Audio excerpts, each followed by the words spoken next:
Buenos dias from BA. This is a Rorschach Argentina update from the 10th of July 2025.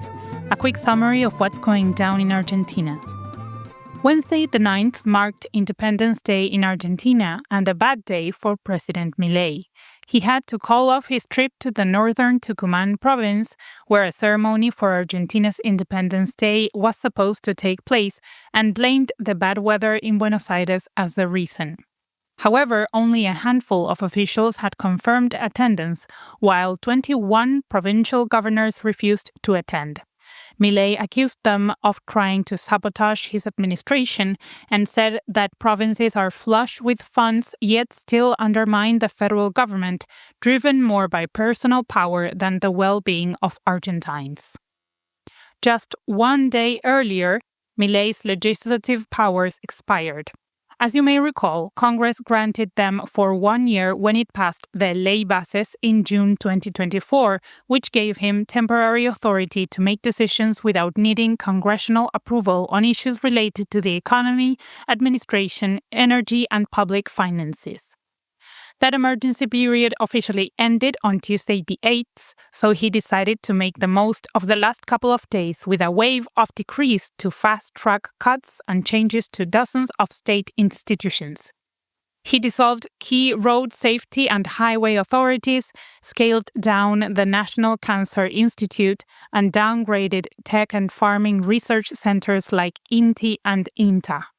He also merged gas and electricity regulators into one agency following recent energy shortages. Some of the most controversial changes affected human rights institutions. He stripped autonomy from the ex-ESMA Museum, the National Memory Archive, and the National Genetic Database, which helps identify children stolen during the dictatorship. This move sparked outrage from groups like the Grandmothers of Plaza de Mayo, who accused the government of putting vital genetic records at risk. On this topic, The Guardian published an article about how the government's budget cuts are gutting Argentina's public science sector, leaving many top researchers scrambling to make ends meet. Once fully devoted to cancer treatments, crop yields, or environmental studies, scientists are now moonlighting as Uber drivers, electricians, and teachers.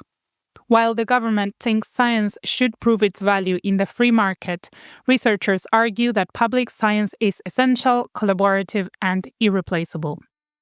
To read the full article, follow the link in the show notes. Similarly, Bloomberg shared a piece about Milei's strong approval ratings despite rising public anxiety over jobs. A recent poll showed that unemployment, now at its highest level in over 3 years, has overtaken inflation as Argentines' top concern. Speaking of inflation, in June, it ticked up to 2.1% in Buenos Aires, driven mainly by higher costs in housing, transportation, and financial services. That's a slight increase from May's 1.6% and reflects rising utility bills, rent adjustments, fuel prices, and public transport fares. Food also got pricier, especially baked goods and meat, though falling vegetable prices helped ease the overall increase. Health, alcohol, and entertainment costs all went up around between 2.5% and 3%, while clothing prices barely moved. So far this year, prices in the city have climbed 15%, and year-on-year inflation sits at 44%. Analysts expect this local figure to hint at the national inflation rate, which will be released soon. Meanwhile, the peso slipped this week after Luis Caputo, the economy minister, sarcastically challenged critics to buy dollars if they truly believe the exchange rate was too low. He made the comment at a business summit, and the dollar jumped to 1,260 pesos, its highest since currency controls were lifted in April. A consulting firm noted a surge in farm export dollars flowing in, though, so now the government must decide whether to stockpile reserves or keep trying to strengthen the peso as election season approaches. But hey, who knows which currency will be in circulation next?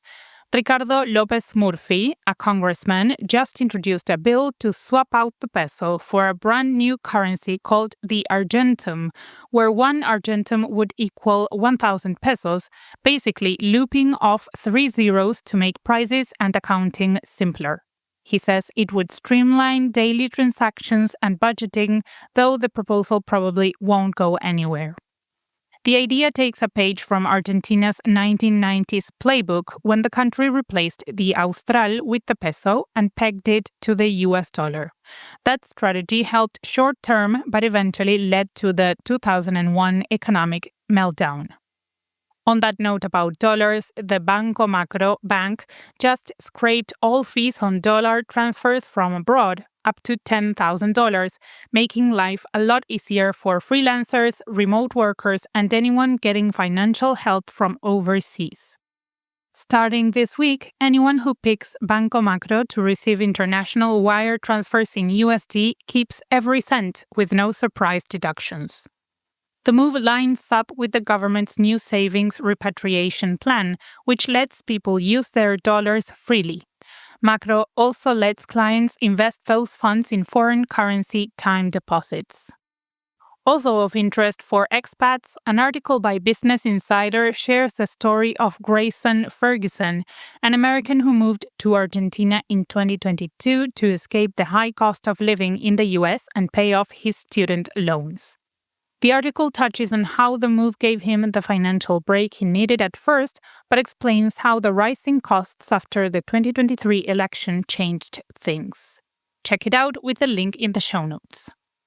From the 2023 elections to the Buenos Aires province local elections in September 2025, the Pro Party decided to team up with President Milei's La Libertad Avanza party. After a tough loss in the May city elections, Pro agreed to run under LLA's name and purple colors, aiming to challenge Governor Axel Kicillov's Peronist government. While the LLA leads the coalition and controls the ballot branding, Pro still holds significant influence thanks to its strong base of provincial mayors, who will negotiate for top spots on the ticket. In other news, the winter break is right around the corner, with dates varying depending on the province. If you have any trips planned, keep in mind that air traffic controllers will have a series of work stoppages throughout July. The planned strikes will affect flight departures but not arrivals, with the first round kicking off on the 11th of July.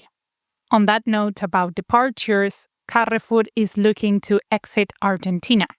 The French retail giant has started selling off assets and hopes to either sell the business entirely or bring in a partner to share the risk and stick around a bit longer. Possible buyers include the owners of Havana and investors with an eye on Carrefour's real estate rather than its retail business. The company runs 600 stores across 22 provinces. Big names like Walmart, HSBC, Exxon, and Danone have packed up in recent months, all citing the same issues: low profits, inflation, restrictions, and red tape. While some major companies are packing their bags, others are doubling down on Argentina's cultural scene. Case in point, Luna Park, one of Buenos Aires' most iconic venues, is about to get a massive makeover. Local promoter DF Entertainment and global giant Live Nation teamed up to take over management and lead the transformation, aiming to reopen by late 2027, just in time for the stadium's 100th anniversary. They plan to pour around $34 million into modernizing the space while keeping its historic facade intact. The revamped venue will host over 150 events a year, from concerts to sports and live shows, and will compete with other top spots like the Movistar Arena.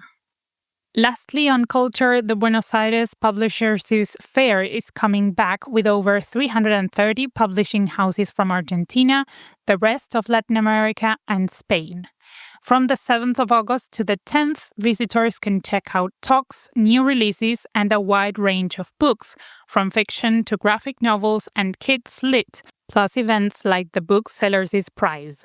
Despite a tough year for publishers with book sales down across the board, organizers hope for a bounce back. Entry is free and the venue is C Art Media in the Chacarita neighborhood. And that's it for this week. Thank you for joining us. Don't forget to hit that free subscribe button to stay tuned for what's going on in Argentina. Nos vemos la próxima semana.